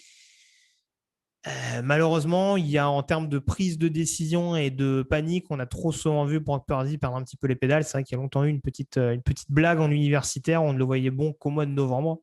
Alors manifestement, je ne sais pas s'il se passe des choses. On peut le faire jouer au poste de quarterback que pendant un seul mois de l'année. Mais plus sérieusement, voilà, c'est vrai qu'il y a encore des éléments qui inquiètent d'un point de vue mental du côté de Brock Purdy. Et c'est rarement bon signe quand on est amené à évoluer en NFL. On termine avec ce top 20 avec quasiment que des joueurs undrafted. Chris Oladokun de South Dakota State, donc en provenance de la deuxième division universitaire, qui a quand même une petite cote, hein. On a vu qu'il a été interviewé par quelques équipes au cours de ce processus draft. Donc pourquoi pas être sélectionné par l'une d'elles au 7e tour. Et puis après, on reste sur des profils assez atypiques, plutôt mobiles. En l'occurrence, c'est le cas d'Hakeem Glass d'Alabama A&M, donc autre joueur de deuxième division universitaire. D'Eriq King de Miami, dont on pressentait la possibilité de passer receveur pendant un temps, qui a joué d'ailleurs receveur, je crois, pendant une très courte période du côté de Houston, qui sort surtout de pas mal de problèmes de blessures du côté de Miami. Donc ça pose un petit peu problème, ça interroge en tout cas sur sa vraie capacité à jouer quarterback, ou en tout cas à jouer à un haut niveau régulier en NFL. Et puis on a également Levi Lewis du côté de Louisiana, qui était plus un quarterback athlétique et mobile que vraiment un pocket passeur classique. Brandon Peters d'Illinois, voilà, c'est plus pour faire le nombre.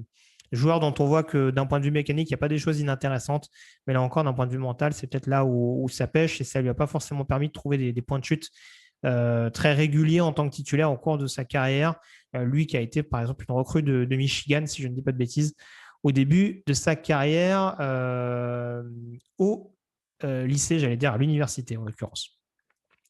Voilà ce qu'on pouvait dire sur ce top 20 des quarterbacks. On a fait le tour donc sur les 6 positions offensives. Je vais essayer de retrouver très rapidement les quelques questions que vous m'avez posées sur Twitter notamment, et je vous en remercie. Vous avez été très très réactifs alors que j'ai lancé ça assez tardivement aujourd'hui. Alors je vais essayer de ne pas reprendre forcément des questions qui ont été plus ou moins abordées.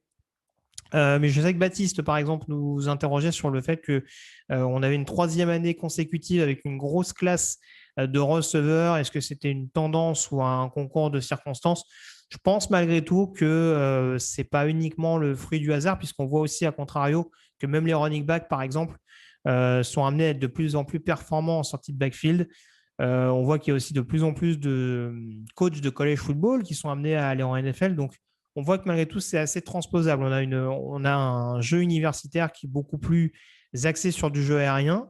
L'un des meilleurs exemples, pour ceux qui suivent le college football, c'est Alabama, qui a été une terre légendaire de jeux au sol et de coureurs extrêmement réputés, qui continue de l'être, bien entendu, mais dont on voit qu'ils sortent de plus en plus de receveurs absolument dingues saison après saison, avec notamment un cahier de jeu très très vertical et très très écarté. Donc voilà, toutes ces philosophies qui évoluent, cette mouvance des nouveaux coordinateurs offensifs, des disciples de Shanahan, McVay, etc. J'en parlais un petit peu tout à l'heure, mais le coordinateur offensif de Kentucky l'année dernière, c'est un disciple de McVay, hein, c'est Liam Cohen pardon, qui est revenu d'ailleurs en tant que coordinateur offensif des Rams pour remplacer Kevin O'Connell, si je ne me trompe pas. Donc voilà, il y a une mentalité qui évolue et c'est absolument tout sauf un hasard, je pense, si les classes de receveurs sont de plus en plus délirantes, ou en tout cas d'une homogénéité rarement vue à ce niveau. Baptiste qui nous demandait également quels receveurs des deuxième et troisième tours ont le potentiel pour être des receveurs numéro 1. Alors j'en parlais un petit peu tout à l'heure. Moi personnellement, j'aime beaucoup David Bell.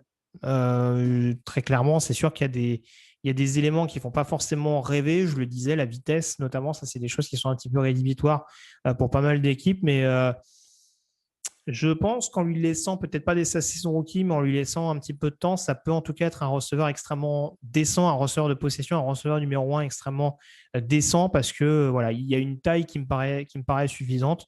Il y a une vitesse qui, sans être dingue, est quand même présente. Et même s'il n'y a pas une capacité de séparation comment dire, impressionne par rapport à d'autres, là aussi, je ne le vois pas constamment au duel. Ça me choque moins, par exemple, que Drake London, pour le coup, dont on vante les tracés absolument fous, en partie à raison. Voilà, David Bell, ça ne me paraît pas forcément déconnant d'un point de vue tracé par rapport à London. Donc très clairement, ça peut être une bonne surprise. Et puis je le répète encore une fois, mais voilà, George Pickens de Georgia, si la tête est à l'endroit, si le corps suit, bien entendu, ça peut être un phénomène dans quelques années. Je prends souvent les mêmes exemples, mais on reprend toujours les fameux receveurs un peu emblématiques et caractériels. Mais ça peut être du Michael Thomas, ça peut être du Dez Bryant, ça peut être ce type de joueur sûr de sa force. Mais là encore, il faut savoir se remettre en question. Il faut être sûr qu'il ne soit pas revenu trop tôt parce que là encore, il a voulu contribuer au titre national de Georgia et il a été décisif sur certaines rencontres. Il a voulu se présenter très vite en NFL alors qu'avec une année de plus en universitaire, il aurait peut-être eu les portes d'un top 10 l'année prochaine, qui sait. Donc voilà, pour espérer pour lui que sa blessure soit remise. Mais il y a un gros talent à exploiter si bien entendu le coaching staff est suffisamment patient et capable de leur mettre d'aplomb. Je prenais l'exemple de Kansas City tout à l'heure avec Watson, je ne vais pas leur envoyer tous les receveurs, mais on a vu qu'Andy Reid, les joueurs un peu caractériels, ça ne lui posait pas forcément de problème. Donc pourquoi pas George Pickens chez les Chiefs, par exemple, ça peut être une autre possibilité. Je vais reprendre rapidement les autres questions. Il y en a quelques-unes que j'ai abordées tout à l'heure. Alors, j'enchaîne avec une question de Baptiste qui a été extrêmement réactif sur Twitter, qui nous dit Malik Willis, tu y crois ou tu le vois où dans la classe de l'année prochaine? On en parle comme un projet de troisième tour. Enfin, en gros, où il se situe où il se situerait dans la draft de l'année prochaine? Est-ce qu'il serait vraiment d'évaluer? J'irais peut-être pas jusqu'à dire un projet du troisième tour. Encore une fois, je t'en avais déjà parlé. Je ne fais pas partie de ceux qui veulent absolument s'enthousiasmer sur déjà les choix de la saison prochaine. Bryce Young a du talent, CJ Stroud a du talent.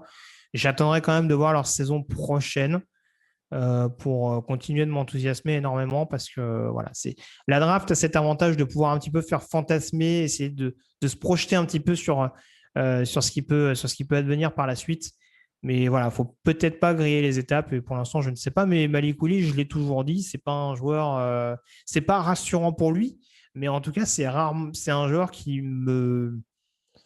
dont je trouve qu'il y a quand même des choses intéressantes à exploiter. Voilà, c'est un joueur qui peut être assez excitant. Alors peut-être qu'il me rappelle un peu Michael Vick, même numéro, même aptitude à courir, tout ça. En espérant qu'il soit plus sympa avec les chiens.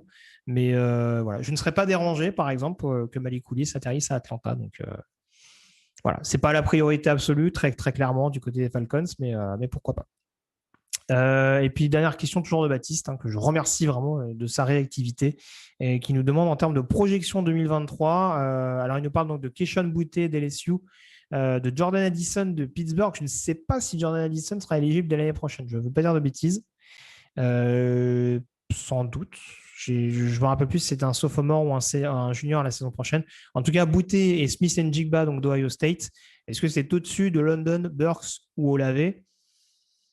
Je vais te dire tout de suite, franchement, moi, Keishon Boutte, j'adore. Problème de blessure en 2021, donc il faut voir comment il reviendra la saison prochaine. Mais c'est un joueur que j'adore absolument. Et puis on a vu que Jackson Smith Njigba, ça pouvait abattre un boulot absolument dingue. Plus performant en termes de yards, on le rappelle, que Olave ou Wilson du côté d'Ohio State en 2021. Des mains extrêmement sûres, des rencontres à 13, 15 réceptions.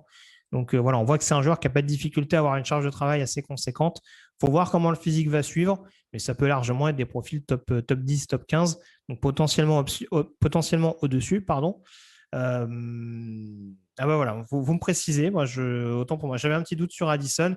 Addison, j'aime beaucoup, ce sera peut-être un poil en dessous, de Boutte et Smith Njigba, vraiment d'un point de vue athlétique et potentiel à l'échelon supérieur, si encore une fois on se projette. Vous avez compris que ce n'était pas forcément mon exercice préféré.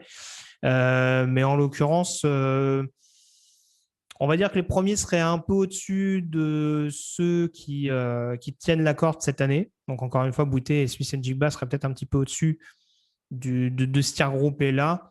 Addison, ce sera un petit peu sur les spots 20 à 30, on va dire, dans ces eaux-là, sans vouloir trop m'avancer non plus. Donc, alors, attends, Johan qui me dit qu'il a posé des questions sur Twitter. Alors, je suis désolé, peut-être que je ne les ai pas vues. Je vais retourner voir ça tout de suite, parce qu'il faut que ce live Twitch soit extrêmement complet. Je vais essayer de voir ça, mais j'ai essayé de récupérer toutes les questions en amont pourtant. Alors, je vais essayer de retrouver ça tout de suite. N'hésite pas à la reposer sur le chat, sinon, parce que ça va m'éviter de faire perdre du temps et d'essayer de meubler à l'antenne. Mais il y avait la question. Ah oui, sur Petit Frère et Falalé, je crois. Parce que du coup, c'était 2 questions en une. Je pensais y avoir répondu notamment par le biais de Trevor Penning. Nicolas Petit Frère ou Daniel Falalé qui a la plus grande marge de progression. Je continue de penser que c'est Falalé. Parce que je l'ai dit, il y a un apprentissage quand même assez tardif du football américain. Et puis voilà, c'est un profil, il est souvent comparé en l'occurrence à un autre joueur australien qui lui a été drafté beaucoup plus bas, mais c'est Jordan Mailata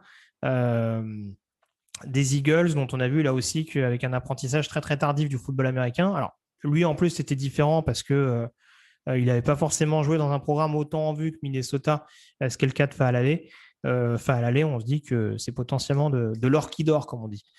C'est vraiment un profil qui est bien utilisé, peut être un tackle gauche extrêmement dissuasif. Donc oui, ça peut être une très très bonne opération. Je serais très étonné qu'il descende au-delà du 2e tour. J'ai des doutes sur le fait qu'une équipe se laisse un peu tenter sur un premier tour, parce qu'il n'y a peut-être pas un profil aussi athlétique que d'autres joueurs. On sait que les qualités athlétiques priment par rapport aux qualités physiques dans l'esprit des observateurs. Mais voilà, en tout cas, Daniel Fahalale, projection beaucoup plus intéressante que Nicolas Petit Frère, comme je disais tout à l'heure, où tout n'est pas à gâcher. Mais ouais, je commence même à me demander si Petit Frère sera peut-être pas meilleur en garde à l'échelon supérieur, mais il y a quand même des choses intéressantes à en faire très très clairement. Bon, en tout cas, vous avez eu mon avis globalement sur ces 2 jours. J'espère ne pas avoir été trop long et ennuyeux pendant les heures et demie sur lesquelles on aura pu développer sur ces rankings. Je vous rappelle que de toute façon, vous aurez les avis détaillés, puisque je laisserai un peu plus la vedette à Jean-Michel et à Victor au cours de ces prochains jours. C'est bien de raconter un petit peu ma vie, mais c'est bien aussi d'avoir des avis un petit peu différents, divergents sur certains joueurs, certains profils. Je vous rappelle donc que jeudi à 19h, on se retrouve pour aborder la dernière mock live vidéo. Donc ce sera à 19h, donc je le répète, avec Camille et la technique et avec Victor également qui me tiendra compagnie dans une mock à 1 tour et sans trade. Je précise qu'il y aura sûrement la veille ou le jour même de la draft à déterminer une mock à 3 tours qui sera faite à l'écrit par mes soins a priori, peut-être uniquement par mes soins, ce sera déterminé. Mais voilà, il y aura aussi une mock écrite avec 3 tours pour essayer de développer un petit peu les différents choix. Et puis, je vous le rappelle, dans la nuit du 28 au 29, on se retrouvera pour le premier tour de la draft en direct sur Twitch. Et puis dans la nuit de vendredi à samedi également, les deuxième et troisième tours de cette draft 2022. Vous ne raterez absolument aucun choix, aucun des principaux choix, en tout cas le top 100 de la draft 2022. Vous ne pourrez pas passer à côté. Merci encore en tout cas d'avoir été en ma compagnie, d'avoir été assez nombreux. On était un tout petit peu moins qu'hier. Mais encore une fois, c'est déjà très bien. On fait dans la quantité, on fait dans la qualité, pardon, avant tout. Donc, merci encore à ceux qui étaient là ce soir et ceux qui étaient là également hier. C'était un vrai plaisir de pouvoir échanger avec vous et d'avoir vos retours, notamment par le biais du chat. Très bonne soirée à tous. On se retrouve donc jeudi sur le live Twitch. Merci encore, Camille, pour ta patience et ta gestion de la technique au cours de ces 2 émissions. Et puis, on se retrouve donc après-demain pour un nouveau live Twitch sur les antennes de Touchdown Actu. Très bonne soirée à tous et à très vite.